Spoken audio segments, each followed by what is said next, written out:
ክቡር ዶክተር ደሳለኝ ሰፋ ያለ የጥያቄ መቅድም ካነበቡልን በኋላ አንድ ጥያቄ ጠይቀዋል። ለዚያ ጥያቄያቸውም ራሳቸው ምላሽ ሰጥተዋል። ጠይቀው ስለመለሱ እንዲሁ ማለፍ ይቻላል። ነገር ግን ለሳቸው ክብር ለዚህ ምክር ቤትም ክብር ሲባል አንዳንዶቹን ነገሮች በግርድፉ አንስቼ አልፋለሁ። አንደኛ ይሄን ጦር ሰባቂ መንግስት በዚህ ልክ ክሪቲሳይዝ ሲያደርጉት ህዝብ እንዳይወጣ፣ እንዳይገባ፣ እንዳይማር፣ እንዳያርስ፣ ማዳበሪያ እንዳይወስድ ያደረገውን ኃይል ምን ነው አላየኸውም አልሰማውም አሉት። በህዝብ መሰብሰቢያ በእርሶ ከተማ ቦምብ ንጹሃን ሰዎች የሚንቀሳቀሱበት ቦታ ላይ የሚያፈነዳን ኃይል ምን ነው ዝም አሉት? ሽማግሌ ላስታርቅ ብሎ ሲሄድ ቄሶች፣ አሮጊቶች በንብርክክ የሚያስኬደውን ከኢትዮጵያ ባህል ውጭ የሚገለውን ኃይል ምን ነው አላቅህም አሉት። ከሁሉ ደግሞ የገረመኝ በእርሶና በእርሶ ፓርቲ ግንባር ቀደም ተዋናይነት የነበረውን የትግራይ ውጊያ ምን ነው የትግራይ ውጊያ ያሉት? አዝማች አልነበሩ እንደ እርሶ? እነዚህ ሳቢዎች የማያውቁት ሀገር ሄዶ ቁርበት አንጥፉልኝ እንዳለው ስጋ በሊታ ያስመስለዋል። ይሄ ተገቢ አይመስለኝም። በእኛ በኩል ያለውን ክሪቲክስ ችግር የለውም እንፈትሸዋለን። እርሶ ግን ትንሽ ሚዛን ቢጠብቁ ጠቃሚ ነበር ብዬ አስባለሁ። ምክንያቱም ለሰላም ምን ያክል ጥሪ እንዳደረግን በዚህ ቤት ጭምር ስለሚያውቁ። ሌላ በጣም የገረመኝ ጉዳይ የእርሶ መንግስት በቄስ ሞገሴዎች ውዳሴ ያሉት እኛ ሰፈር ፊት አውራሪ መሸሻ የሉም፣ ቄስ ሞገሴዎች ምን ያደርጋሉ ነው። ቄስ ሞገሴ ፊት አውራሪ መሸሻ በሌሉበት ህልውና እንደሌላቸው ስለሚታወቅ ባይሆን እኛ ጉዱ ካሳዎች ብንባል ያምር ይሆናል እንጂ ቤት በኩል ነው ቄስ ሞገሴዎች እኛ ሰፈር የሚታዩት። ምክንያቱም እኛ ትናንትናን ናፋቂዎች፣ ትናንትናን ለማጽናት የምንሸረግድ ሰዎች ሳንሆን ነገን ለልጆቻችን ለመስራት መጋፈጥ የማይጋባንን ጉዳዮች የምንጋፈጥ ለውጥ ፈላጊዎች ነን። ጉዱ ካሳዎች ነን። ይሄንን እሳቤውን እዚህ ቤት የነበሩት ሐዲስ ዓለማየሁ ላፍታ ተነስተው ጥያቄውና ኢትዮጵያ ውስጥ ያለውን ነገር ቢመለከቱ ምን ነው ያብዬን ወደምዬ የሚሉ ይመስለኛል። መንግስታችን ለክሪቲክስ በጣም ክፍት ነው። ኢትዮጵያ ውስጥ ባልተለመደ ሁኔታ ስልክ ያለው ማይክ የያዘው ሁሉ የሚናገርበት ዘመን ነው ይሄ ዘመን። ሐሳብ በመግለጽ ሰው ይታሰራል ላሉት እርስዎ እዚህ ፓርላማ አካባቢ ከመቅረቡ በፊት የዚህ ፓርላማ አባል ነበርኩ ነኝ። ቅድም እንዳደረጉት አይነት ግላጭ ስድብ አይፈቀድም ፓርላማ ውስጥ። ነበርንበት፣ እናውቀዋለን። ሰው በንግግሩ የሚታሰር ከሆነ ጦረኛ፣ ግጭት ጨማቂ፣ ጆሮ የሌለው ከሚል በላይ ስድብ ምን አለ? እዚህ ፊት ለፊታችን ሆነው እየተሳደቡ እንኳን ካልታሰሩ ሰው በንግግሩ ብቻ አይታሰርም ማለት ነው። ጦረኛ፣ ግጭት ጨማቂ፣ ጆሮ አልቦች ካሉ በኋላ ልክ እናስገባችኋለን በትጥቅ በ2 ሳምንት 4 ኪሎ እንገባለን ቢጨምሩበት ግን እርሶም አይቀርሉትም ነበር። በመሳደብ አይደለም። ከዚያ አልፎ በኃይል የተመረጠን መንግስት መናድ ሲጨመርበት ነው ጸብ የሚመጣው።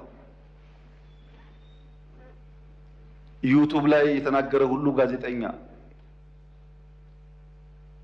ሆኖ ጋዜጠኞች ታሰሩ ያሉት እንደዚህ ዘመን መቼም የኢትዮጵያ ሕዝብ ይታዘባል። ከፓርላማም ውጭ ሰው እንዳሻው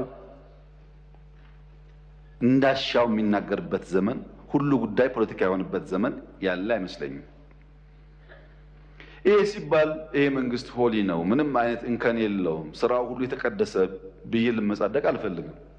እርስዎ ካቀረባቸው ሀሳቦች ውስጥ መፈተሽ ያለባቸው ጉዳዮች ይኖራሉ፣ መታረም ያለባቸው ጉዳዮች ይኖራሉ። በእስርም በክስ ሂደትም በሌላም ጉዳይ መንግስት ሁልጊዜ ራሱን ክፍት አድርጎ መፈተሽ አለበት። እንከን የለኝም የሚል መንግስት አያድግም። ነገር ግን ሚዛን ሲጠፋ ለሚሰማውም ትውልድ ለእርሶም ፓርቲ ጉዳት ያለው ስለመሰለኝ ነው። ምክንያቱም ይሄ መንግስት አሁን ያለው መንግስት የእርሶ ፓርቲ መንግስት ሆኖ ያቋቋመው ነው። የእርሶ ፓርቲ ሊቀመንበር የኔ ካቢኔ አባል ናቸው። የእርሶ ፓርቲ አመራሮች በአማራ ክልል፣ በአዲስ አበባ ክልል ውስጥ፣ በአዲስ አበባ ከተማ ውስጥ አመራሮች ናቸው። በጋራ የምንመራው መንግስት ነው። እናንተም ስላላችሁ እኛም ስላለንበት ሰዎችም ስለሆን ስንፍናዎች ይኖራሉ፣ ድካሞች ይኖራሉ፣ መታረም የሚገባቸው ጉዳዮች ይኖራሉ። ለምሳሌ ጦርነት በሚመለከት ወደ ኋላ መለስ ብለው የኢትዮጵያን የ100 ዓመት ታሪክ ይመልከቱ። በ100 ዓመት ጊዜ ውስጥ 7 ዓመት ሙሉ ከአንድም ጎረቤት ጋር ያልተዋጋ ብቸኛው መንግስት የኛ መንግስት ነው። ባለፉት 7 ዓመታት ከየትኛውም ጎረቤት ጋር አንድ ጥይት አልተኮሰም።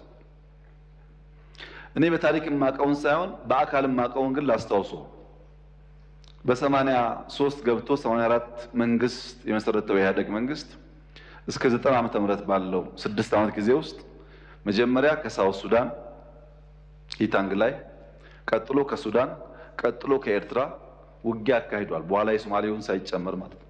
በ7 ዓመት ጊዜ ውስጥ በደርግም የሚያውቁት ታሪክ ነው። በንጉሱ ጊዜም እንዲሁ ባለፉት 7 ዓመታት ከአንድም ጎረቤት ጋር ያልተዋጋ ነው። የሚያጋጩ ጉዳዮች ስለሌሉ ሳይሆን ግጭት ጉዳት አምጪ እንደሆነ ስለምናቅ ነው፣ ስላደግንበት ስለምናቀው ነው። በሀገር ውስጥ ቤኒሻንጉል ጋር ታጣቂዎች በሰላም ተደራድረን አላስገባንም። ይሄ አይታወቅም፣ ለምክር ቤት አያውቀውም። ኦሮሚያ ውስጥ በጣም በርካታ ሴክቶች እንደገቡ አይታወቅም። በአማራ ክልል ባለፉት 2-3 ቀናት ብቻ ከ70 በላይ ሰዎች በሰላማዊ መንገድ ገብተዋል። 2-3 ቀን ብቻ። በአፋር ክልል፣ በሶማሌ ክልል በርካታ የሰላም ድርድሮች ተካሂደዋል። ለዚህ ነው መጠነኛ ለውጥ መሻሻሎች ያሉት።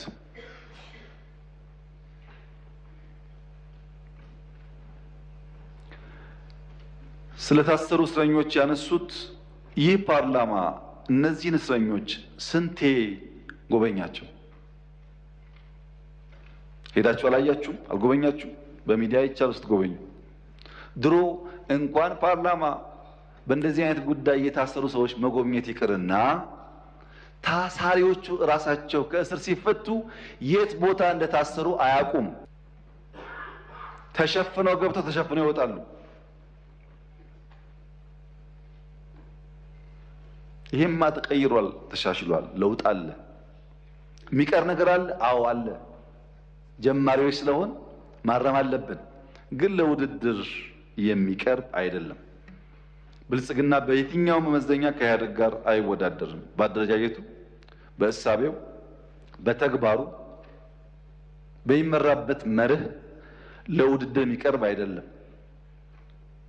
ይሄን ለእናንተ መንገር ለቀባሪ ማብራት ያህል ስለሆነ አልፈልገውም። እኛ ተመርጠን ሳለ ሙሉ በሙሉ ብቻችንን መንግስት መሆን ስንችል በህግም በሞራል የለም ለሰላማችን ሲባል ከሚፎካከሩ ኃይሎች ጋር በጋራ መንግስት እንፍጠር ያልነው ሰላም ፍለጋ ነው። ሰላም ፍለጋ ነው። የታጠቀ ኃይሉ በነፃ ይግባ ሳይጠየቅ ይግባ ብለን ያወጅነው ሰላም ፍለጋ ነው። በየመድረኩ ሰላም ሰላም ሰላም የምንለውም የሰላም ፋይዳ ስለሚገባ ነው። ኢንክሉሲቭ ናሽናል ዲያሎግ ኢትዮጵያ ውስጥ ሲለመን የከረመ አጀንዳ ነው። ጠቃሚ ነው። በሺህ የሚቆጠር ሰው ያለውን ማንኛውም ሀሳብ በነፃነት እያነሳበት ያለ አውድ ነው። ይሄ መጠናከር አለበት፣ ጠቃሚ ነው። በአንድ በኩል ችግር አለ፣ ህገ መንግስቱ ይቀደድ ይባላል። የለም እኛ አንቀድም፣ ህዝብ አወያይተን አማክረን ሁሉም ሳይኖሮት ነው የሚቀየረው ደግሞ ሲባል ፕሮሰሱን አንፈልግም ይባላል። አብሮ አይሄድም። ለምሳሌ ከፍትህ ስራ ጋር ተያይዞ የተነሳው በአንድ በኩል ክስ አቅርባችሁ ክሱ ተጓተተ ይባላል። የኛ ስራ ወንጀለኛ ላልነው ሰው ክስ ማቅረብ ነው። መልሰን ፍርድ የምናስፈርድ ከሆነ የሚታሰበው የቼክ ኤንድ ባላንስ ጉዳይ ጠፋ ማለት ነው። ባይከሰሱ ሳይከሰሱ ታሰሩ ይባላል። ታስረው ከተከሰሱ ግን መንግስት ሚናውን እየተወጣ እንዳለ ቢወሰድ ጥሩ ይመስለኛል። ይሄ ሆኖ ነፃነት ለማስተዳደር ችግር አለ። ዲሞክራሲን፣ ነፃነትን፣ ህግን በቅጡ ልምምድ ስላልነበረን አሁን እንቸገራለን። ለዚያም መንግስት መታገስ ይኖርበታል። በብዙ ባለፈው ፓርላማ ላይ ድርድር እያካሄድን ነው ከተቃዋሚዎች ጋር ብያችሁ ነበር። ከኦነጎችም አማራ ክልል አካባቢ ካሉ የሚንቀሳቀሱ ኃይሎችም ድርድሮች ነበሩ። በነገራችን ላይ በአማራም በኦሮሚያም በየትኛውም ጎጥ ያለ የጎበዝ አለቃ በየትኛውም ጎጥ ያለ በግራም በቀኝ ይደራደራል። እኔ አይደለሁም እሱ ነው ይላል እንጂ ሲወጣ ይደራደራል፣ ሽማግሌ ይልካል። ልክ እኔ ካልኩ በኋላ ግን የሚደራደረው ኤክስ ነው፣ መደራደር ተገቢ አይደለም ብሎ የሚዘምተው ደግሞ ራሱ የሚደራደረው አካል ነው።